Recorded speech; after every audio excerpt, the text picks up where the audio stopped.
equações perante o que está sendo mais usual hoje. Então não se pede mais para calcular valores de x, não se pede mais para se calcular delta. O importante é eu saber como é que os gráficos representam aqui. Então numa equação de primeiro grau, o gráfico é representado como uma reta. Então eu tenho lá os dois eixos do x, o eixo do y e uma reta representando o gráfico da equação de primeiro grau. Além dessa reta, nós temos os sistemas de equações do primeiro grau, dos quais eles podem ser adição, do tipo adição, e do tipo substituição.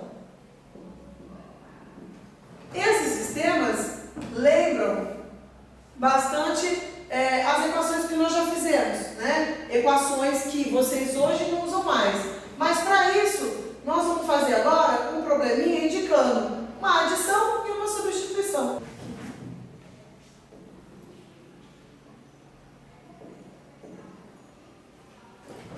Bom, se eu tenho um sistema, o sistema vai me dizer que eu tenho duas incógnitas, o x e o y, que formam um par ordenado.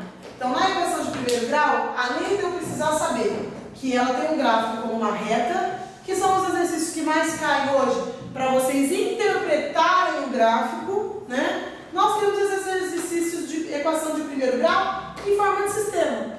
O que é adição diz o seguinte, olha, um número, a diferença entre dois números é 10, né? E a soma entre esses dois números é 20. Então, quais são esses dois valores? Então, aqui eu tenho uma adição, nessa equação dá para cortar os dois y, e eu vou então somar os dois x. 1x mais 1x, 2x.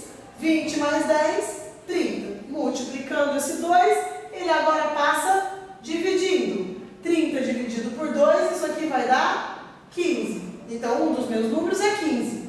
Para que eu encontre o y, eu volto em uma delas, x mais y igual a 20, e substituo o x por 15. Então, 15 mais y igual a 20. Y igual a 20 menos 15. Ele era positivo e passou a ser negativo. Y igual a 5. Então, os meus dois números, um vale 15 e o outro vale 5. Esse é o método da adição. Realizando agora o mesmo exercício pelo método da substituição.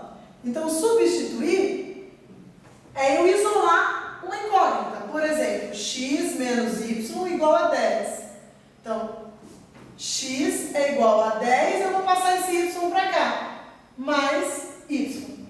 Eu pego a segunda equação, x mais y igual a 20, e no valor deste x, eu substituo por 10 mais y. Então, ficaria 10 mais y igual a 20.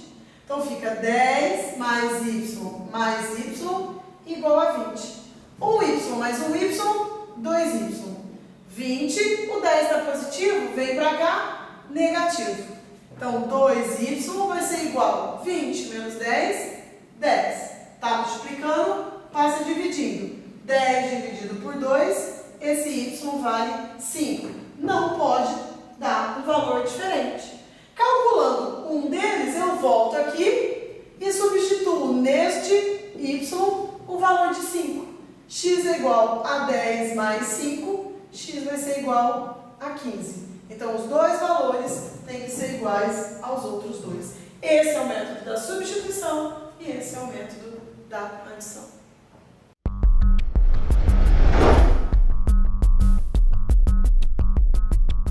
A equação de primeiro grau, nós temos um gráfico que é uma reta. E os exercícios onde eu tenho sistema por adição e a substituição. Na equação de segundo grau não temos nenhum sistema, mas o gráfico da equação de segundo grau, ele representa uma parábola.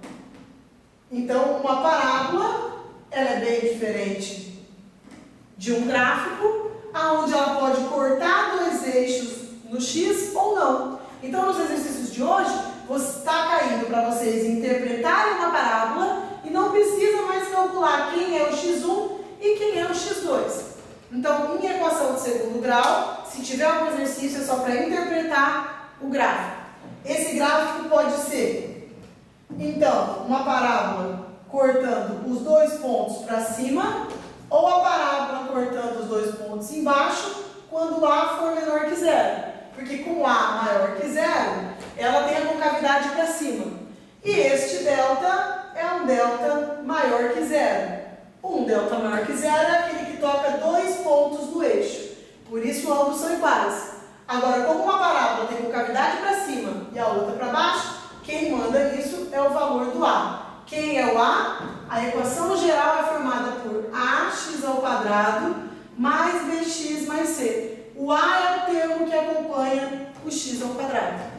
Outro modelo de parábola é quando essa parábola só toca um eixo, né? Então, meu A é positivo, mas agora o meu delta é igual a zero. Então, ela só toca um eixo, né? O meu A é negativo e o delta é igual a zero. Ou seja, quando a parábola é com cavidade para cima ou para baixo, quem muda é o sinal do A. Então, delta positivo, parábola toca em dois pontos. Delta igual a zero, toca só em um ponto.